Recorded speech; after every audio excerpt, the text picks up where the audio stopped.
안녕하십니까. 이주영 법무사입니다. 채권자가 채무자에 대해서 강제 집행을 할 수 있는 집행권한을 가지고 있는 경우 채무자가 주식을 보유하고 있다면 주식을 압류할 수 있습니다. 압류 후에는 당연히 현금화 절차를 거쳐야 합니다. 일반적으로 주식에 대한 강제 집행의 경우 해당 주식이 주식시장에서 유통되고 있는 상장 주식인지 또는 비상장 주식인지에 따라서 집행 방법에 많은 차이가 있습니다.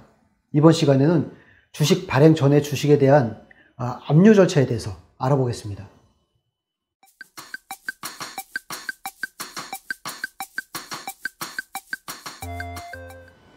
사례를 살펴보면요. 제가 채무자에게 5천만 원을 빌려주고 지난달까지 변제받기로 하고 공정증서를 받아두었습니다. 또한 채무자가 소유한 주식이 있는데 위 기일까지 변제하지 못하면 주식을 채권자에게 양도하기로 각서를 받아두었는데 이 경우에 주식을 압류할 수 있나요?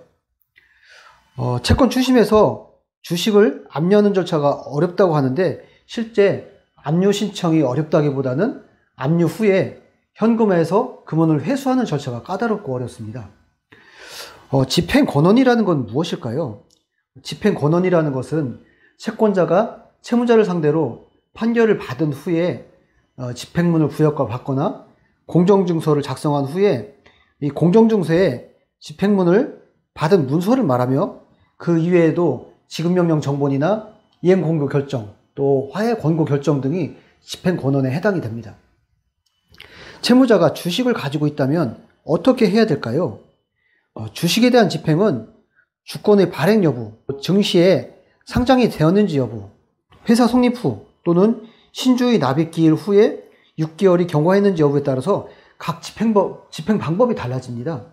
사례에서 해당 주식의 경우 주권이 발행되지 않았지만 회사가 설립된 후에 6개월이 지난 상태였습니다. 저희는 채무자가 소유하고 있는 주식에 대한 주권을 제3채무자인 회사가 보유하고 있음을 확인하고 주식 자체에 대한 압류를 하게 되었습니다. 주식 자체에 대한 압류란 구체적으로 어떤 의미일까요? 회사가 성립 후에 6개월이 경과한 뒤에는 주권이 발행되지 않더라도 주식을 양도할 수가 있습니다. 이 경우에 당사자 간에는 물론이고 회사에 대하여도 유효한 주식 양도가 됩니다. 주식 양도와 관련해서 자신이 적법하게 주식을 양수했다는 사실을 입증해서 회사에 대해서 명의개서와 주권 발행과 교부를 청구할 수 있습니다. 이는 결과적으로 주식 자체가 채무자인 주주의 재산권에 속하고 양도성이 인정되는 것이기 때문에 주식 자체를 압류할 수가 있는 것입니다.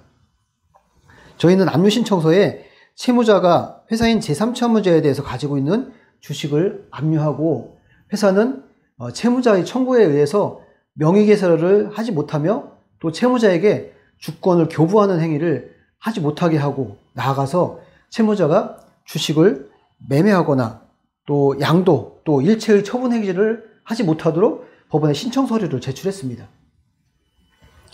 압류를 할 때 주의할 사항은 무엇일까요? 압류를 할 때는 반드시 회사명, 또 주식의 종류, 주식의 수량, 또 주식의 소유자 등을 특정하는 것이 절차 진행에 유리합니다. 압류가 되면 추심에서 돈을 수령할 수 있는 것일까요? 압류 후에는 돈을 수령하려면 특별 현금화 명령을 거쳐야 됩니다. 특별 현금화 명령이라는 것은 일명 주식 매각 명령을 받아야만 이를 현금화할 수 있는 것입니다. 절차는 주식 자체를 압류한 법원에 추가로 매각 명령을 받고 집행관을 통해서 현금화 절차를 거치면 됩니다.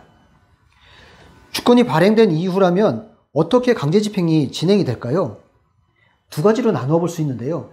주권이 발행된 이후에는 우선 채무자가 주권을 점유하는 경우, 이 경우에는 주권은 유체동산으로 취급이 돼서 주권에 대한 강제 집행, 집행기관은 집행관이므로 바로 집행 신청을 하면 됩니다.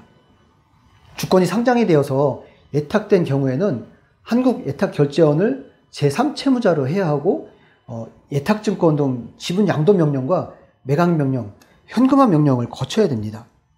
채권 추심에서 주식을 압류하는 경우 이를 압류 후에 현금화하는 절차가 복잡하므로 전문가와 상담을 통해서 절차를 진행하시기 바랍니다. 이상 주권 발행 전에 주식의 압류 및 주식의 현금화 절차 등에 대해서 상세하게 알아보았습니다. 구독해 주셔서 감사합니다.